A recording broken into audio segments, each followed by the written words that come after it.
Story line లేదు, screen play clipping లేదు, ఒక సిన్సారిటీ లేదు, ఒక ఎమోషన్ ఉంది. ఎందుకు మన ఫీల్ అవ్వాలని ఎమోషన్ ఎందుకు వస్తుందో తెలీదు. ఏదో ఎప్పుడో మన 1990s లో హీరోని తాళ్ళెట్ లాగుతారు, ఏదో సరంగా పూలతో హీరోకి కాపాడుతాడు. ఇలాంటి సీన్లతో బోరెక్కిచ్చారండి సినిమా మాత్రం. నిజంగా చెప్తాను, కన్నప్పు 100 రెట్లు బెటర్. నిజంగా తమ్ముడు సినిమా మీద కన్నప్పు 100 రెట్లు బెటర్ సినిమానే. నిజంగా చెప్తాను, ఇదే విధంగా వెళ్తే నితిన్ కూడా మనం మర్చిపోతాను. ఏదైనా అన్న ఒకటన్నా తమ్ముడు టైటిల్ అనేది ఆ సినిమా పరంగా పెట్టుకున్నారు, అక్కడికి హెల్ప్ చేస్తాడు, దానికి తమ్ముడు అని వచ్చింది అంతే.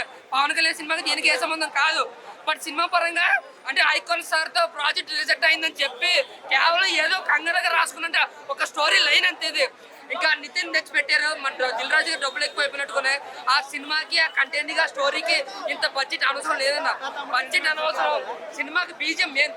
నిజమ్మా బీజం అవసరం ఉన్న చోట, అవసరం లేని చోట ఆడు కొట్ట అంటే ఆడు పని ఆడు చేసుకుంటే పోతున్నాడు, కొట్టుకుంటే పోతున్నాడు. ఏం బీజం బుర్ర మెంటలు వచ్చేసింది.